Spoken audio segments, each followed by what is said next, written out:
Du coup, rebonjour à tous. Je vais vous présenter aujourd'hui les résultats d'une étude volumétrique cérébrale dans les fasciocraniosténoses liées à FGFR et plus particulièrement au syndrome de Crouzon et d'Apert. Donc les analyses qui ont été réalisées et qui vont vous être présentées sont issues de méthodes utilisées ou développées à Neurospin, donc au CEA. Donc, qu'est-ce qu'une fasciocraniosténose? Les fasciocraniosténoses, ça regroupe différentes maladies rares qui sont liées à divers gènes, et en particulier celui du FGFR2, donc qui provoque, une fois muté, différents syndromes, dont le syndrome de Crouzon et le syndrome d'Apert. Donc, comme vous pouvez le voir, le syndrome de Crouzon, il a une incidence plus importante que le syndrome d'Apert, quasiment doublée, mais cependant, la partie clinique est un peu plus variable chez les patients Crouzon, étant donné qu'il y a plus de mutations, alors que chez les patients Apert, nous n'avons que 2 mutations. Donc, majoritairement, dans ce qui est connu sur les données du système nerveux central, le volume intracrânien, il est normal ou légèrement supérieur dans les FGFR. Les fosses postérieures, elles sont plus grandes chez les patients ayant un syndrome d'Apert. Et il existe une étude actuellement sur la volumétrie lobaire, mais qui est sur les FGFR globalement, donc c'est-à-dire qu'elle ne divise pas le syndrome de Crouzon et le syndrome d'Apert. Et celle-ci nous montre que le ratio volume lobaire par le volume total, il est inférieur dans certaines régions, dont notamment le lobe pariétal et le lobe occipital. Donc actuellement, les fasciocraniosténoses, les origines des troubles du neurodéveloppement ne sont pas bien connues. Et la question médicale est de savoir si ces problèmes ils sont d'origine primaire ou d'origine secondaire. Donc secondaire à quoi? Secondaire aux conditions post-opératoires ou secondaire aussi aux anomalies osseuses, étant donné que les fasciocraniosténoses, qui étaient précisées avant sur la slide précédente, c'est des problèmes au niveau de la face et aussi des problèmes au niveau de la voûte crânienne qui sont principalement constitués de la fermeture prématurée des sutures crâniennes. Donc nous avons appliqué des méthodes d'analyse du phénotype cérébral pour mieux comprendre l'origine des anomalies du système nerveux central dans les mutations FGFR. Donc les patients, nous avons eu accès à des IRM de patients ayant un syndrome de Crouzon ou un syndrome d'Apert pour les patients du coup ayant une mutation. Et nous avons aussi eu accès à des IRM de contrôle qui ont été validés par des neuroradiologues.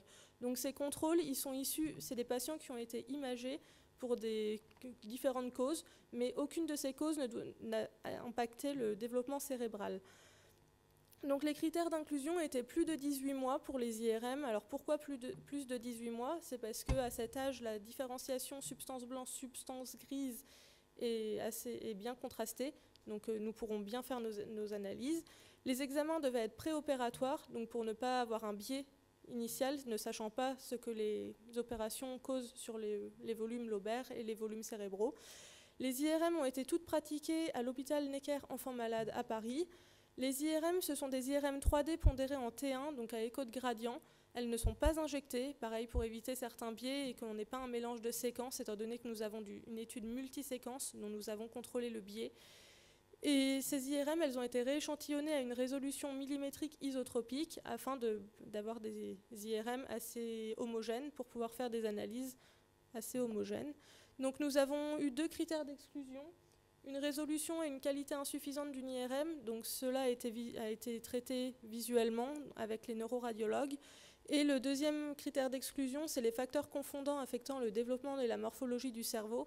Donc cela correspond à 2 cas principalement, à des cas où il y avait un impact lié au contexte familial, ou autrement une deuxième possibilité, c'était une deuxième maladie associée ou d'autres maladies associées, donc qui auraient pu impacter le cerveau et donc faire des biais dans notre étude. Donc pour les patients, notre dataset final, nous avons 21 patients ayant un syndrome de Crouzon, avec un âge moyen à 3,55 ans, donc à peu près 3 ans et demi. 4 patients ayant un syndrome d'Apert, c'est peu. Nous espérons pouvoir augmenter cette donnée, mais nous sommes confrontés au fait que les patients ayant un syndrome d'Apert sont opérés encore plus jeunes pour certains que les patients ayant un syndrome de Crouzon. Et nous avons 61 patients contrôle, avec une moyenne d'âge de 10,29 ans. Donc comme vous pouvez le voir, la répartition sexe homme-femme est à peu près équivalente à 50%. Donc au niveau méthodologie, pour faire nos segmentations, nous avons utilisé 2 logiciels. Donc Morphologist, qui est une pipeline de BrainVisa, c'est un logiciel qui a été développé à Neurospin et qui est toujours en développement perpétuel. Et nous avons aussi utilisé AssemblyNet, qui est une pipeline de Volbrain. Donc la différence entre les deux, c'est que BrainVisa est plus axé sur le développement sulculaire. Donc vous pourrez avoir des données sur les sillons, alors que AssemblyNet est vraiment très volumétrique. C'est basé sur un protocole qui s'appelle BrainColor, qui a 132 volumes qui sont différenciés. Donc nous avons regroupé ces volumes selon les sillons de BrainVisa. Donc c'est l'étape qui est ici. Nous avons fusionné les labels et effectué des opérations morphologiques. Ensuite, nous avons projeté ces labels qui étaient sur la surface externe du parenchyme sur la surface gris-blanc, donc qui avait été obtenue avec BrainVisa, donc avec exactement Morphologist. Et ensuite, une fois que nous avions projeté cette texture, nous l'avons propagée dans le volume, dans le volume total, pour avoir un volume parenchymateux avec la substance grise et la substance blanche que nous allons étudier. Donc nous avons aussi fait des contrôles qualité au cours de ces différentes étapes, notamment au niveau des segmentations des 2 logiciels. Elles ont été faites visuellement, mais vraiment chaque étape a été vérifiée. Et ensuite, nous avons eu aussi une vérification contrôle qualité finale au niveau de la propagation, donc au niveau de la toute dernière étape, propagation et ajout du cervelet. Donc ici, ce contrôle qualité, il a été effectué à plusieurs reprises afin de vérifier que nous respections bien nos régions et ensuite que nous n'avions pas de problème aussi de chevauchement de régions. La deuxième particularité, c'est que nous avons fait cela pour nos patients ayant des syndromes et pour nos contrôles, nous avons fait avec les outliers, c'est-à-dire que nous les avons plotés et ceux qui étaient extrêmes, nous avons regardé s'ils étaient ou pas anormaux. Donc ça a été un moyen un peu plus efficace que de tous les regarder et du coup de pouvoir tous les vérifier.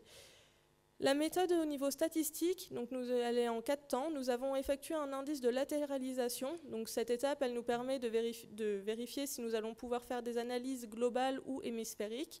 Ensuite, nous avons fait un modèle de von Bertalanffy. Donc ça va nous permettre de faire des analyses normatives. Puis nous avons effectué 2 tests statistiques. Donc le test de Fisher, qui est un test dit proportionnel. Donc, c'est-à-dire que nous allons séparer notre population contrôle en 4 groupes, à partir du modèle de von Bertalanffy, c'est-à-dire en dessous du 10e percentile, entre le 10e et le 50, entre le 50e et le 90e, et au-dessus du 90e percentile. Et nous avons aussi effectué un test de Mann-Whitney, qui est un test de rang non paramétrique. Pour ceux qui ont l'habitude, c'est un peu comme les tests de Student, mais qui ne prend pas en compte, qui n'a pas un facteur lié à la normalisation des données.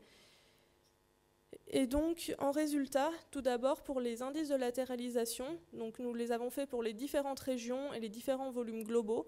Donc, pour ce qui est des volumes régionaux, nous n'avons pas observé d'indices significatifs. Et le maximum que nous ayons obtenu, c'était 4,5% pour les contrôles, qui correspondait à 4,8% chez les crouzons, au niveau de la région post-centrale. Donc nous avons estimé que ce n'était pas assez significatif pour devoir le faire hémisphériquement. Cela a simplifié aussi un peu notre étude pour la présentation d'aujourd'hui, étant donné que sinon ça ferait beaucoup trop de données à vous montrer. Donc les résultats de segmentation, on vous en a mis 3 ici. Donc la première, c'est un contrôle, la deuxième, un crouzon, et la troisième, c'est un patient à pair.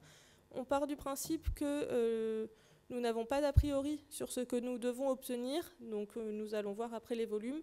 Mais par contre, on peut observer quand même qu'au niveau du patient à pair, donc qui était un des 4 patients que nous avons, et les 4 se ressemblaient quand même, c'est qu'on voit possiblement une anomalie de gyration. Donc nous verrons dans une autre étude, dans une étude suivante, une analyse surfacique. Donc dans les résultats statistiques, d'abord globaux. Donc chez les crouzons, nous n'avons pas d'anomalie significative au niveau des volumes, en dehors de certains crouzons, comme vous pouvez le voir sur le deuxième graphique. Au niveau des ventricules latéraux, pour certains patients, ils sont plus gros. Donc le contraste n'est pas évident sur le graphique, mais c'est les points orange. Et les 4 points que nous avons, c'est des points à pair. Et alors que chez les à pair, Voilà. Chez les APER, nous avons des anomalies retrouvées volumétriques, donc dans différentes structures. Au niveau des globaux, vous verrez après dans un tableau récapitulatif que nous avons beaucoup d'anomalies, mais nous avons aussi des anomalies de volume chez les APER au niveau régionaux. Du coup, pour les régionaux, les différences significatives, elles ont été observées sur les deux tests, donc le test proportionnel de Fisher et le test de rang, on va dire, de Mann-Whitney, qui est effectué sur les résidus au modèle. Du coup, vous pouvez voir pour les crouzons, ces résultats sont uniquement pour des crouzons, étant donné que les APER, nous n'avions que 4 données, donc cela n'est pas possible de faire des analyses statistiques fiables. Donc pour les crouzons, nous pouvons voir que nous avons 2 régions particulièrement qui sont dites anormales ou avec anomalie, la région de l'insula postérieure et la région précentrale. Donc l'insula, on ne peut pas malheureusement le voir sur la segmentation ici, étant donné que c'est à l'intérieur, et la région post-centrale, c'est la région qui est en rose ici, et précentrale que nous avons aussi significative dans le test de Mann-Whitney, c'est la région qui est grise, et en fait la région centrale, c'est que nous avons voulu voir s'il y avait une anomalie globale centrale, donc c'est-à-dire centrale, c'est égal à postérieure plus précentrale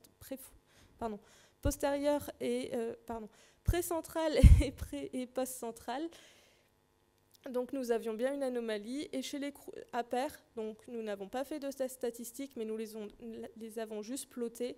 Nous voyons des anomalies sur certaines structures qui vont être appelées dans le tableau récapitulatif ici, qui montrent que les crouzons ont peu d'anomalies, et contrairement aux APER, et une possibilité serait de voir, un peu comme dans l'étude qui avait été réalisée en faisant un ratio entre volume lobaire et volume globaux. Et nous pouvons quand même cependant voir qu'il y a des anomalies entre guillemets communes entre les deux maladies, notamment au niveau du coup des régions centrales et insulaires. Donc dans les premières perspectives que nous avons, c'est d'améliorer notre normogramme, donc c'est-à-dire avoir plus de contrôle. Pour cela, nous n'avons pas la possibilité d'augmenter avec l'hôpital Necker nos données. Ce que nous pensons faire, c'est du coup d'utiliser des patients contrôles issus de d'autres centres de soins ou de d'autres études, du coup, notamment à Neurospin, étant donné que nous sommes en partenariat avec eux. Pour cela, pour vérifier qu'il n'y a pas un biais de séquence ou un biais de site, nous devrons faire des analyses, et s'il y a un biais, alors à ce moment-là, nous devrons faire une correction de biais. Ensuite, nous souhaitons aussi ajouter des données post-opératoires. Donc pour ajouter des données post-opératoires, nous allons d'abord utiliser des données longitudinales de certains patients où nous avons préopératoire et post-opératoire. Nous vérifierons si on a une anomalie ou une différence de croissance par rapport à ce que nous avons dans nos prévisions entre pré- et post-opératoire. Si nous n'avons pas de différence, à ce moment-là, avec les équipes de Necker, nous regarderons quelles chirurgies peuvent être ajoutées comme préopératoire dans les analyses de volumétrie lobaire et non pas globale, étant donné que probablement qu'il y ait avec la chirurgie des différences au niveau des volumes de liquide céphalorachidien. Nous souhaitons aussi avoir des données surfaciques et du coup faire des analyses sur les gyrus et les sillons, car comme vous avez pu le voir sur une des slides précédentes, au niveau des segmentations, nous pensons qu'il y a des différences de gyration sur les patients APER, et cela serait complémentaire à la volumétrie. Donc en conclusion, nous avons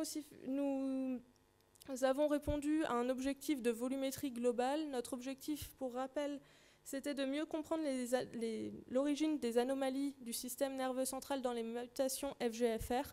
Donc nous espérons qu'entre la volumétrie et les données surfaciques et les analyses surfaciques que nous allons mener, nous pourrons répondre en partie à cette question et espérons améliorer les connaissances actuelles. Donc je souhaite remercier tout d'abord les équipes qui sont à Neurospin, notamment David Germano et Jean-François Mangeant, qui ont permis de mettre en place les méthodes, et Jérémy Sadouane qui a développé une partie de l'analyse de régionale.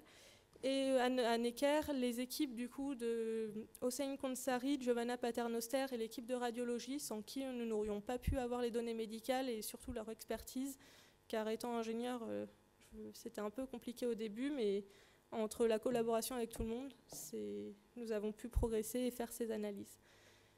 Merci de votre attention.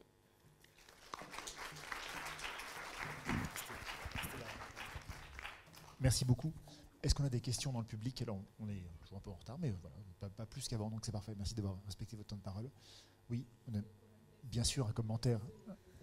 Giovanna Paternoster. Parce que c'est vraiment pas facile à avoir cette connexion avec les ingénieurs et c'est une collaboration exceptionnelle. Et Ombelline est exceptionnelle dans ce travail parce que c'est vraiment super intéressant. C'est un des peu de travail où on commence à réfléchir en crânio-facial sur le cerveau, sur la giration, sur le volume du cerveau et pas que de l'os, avec toutes les conséquences que tout ça, ça peut donner dans le futur. Donc, juste un commentaire sur ça. J'aurais pas de question de fond. Oui, si on a une autre question aussi. Oui, merci beaucoup. Je pense que vous avez corrélé à la clinique pour les APER, le retard, l'importance du retard chez les cas que vous avez étudiés. Et effectivement, ils ont l'air d'avoir davantage de difficultés cognitives et épileptiques. C'est intéressant effectivement d'étudier la giration, surtout sur ces régions qui sont parfois peu informatives cliniquement. Donc c'est vraiment important de les checker. Merci. Il y avait une question en ligne. Alors, moi, je n'ai pas de question de fond parce que je ne sais pas juger. Donc, on comprend bien que c'est un travail préliminaire qui va être développé encore. On espère pas avoir de mauvaises surprises en post-opératoire à l'imagerie, bien sûr.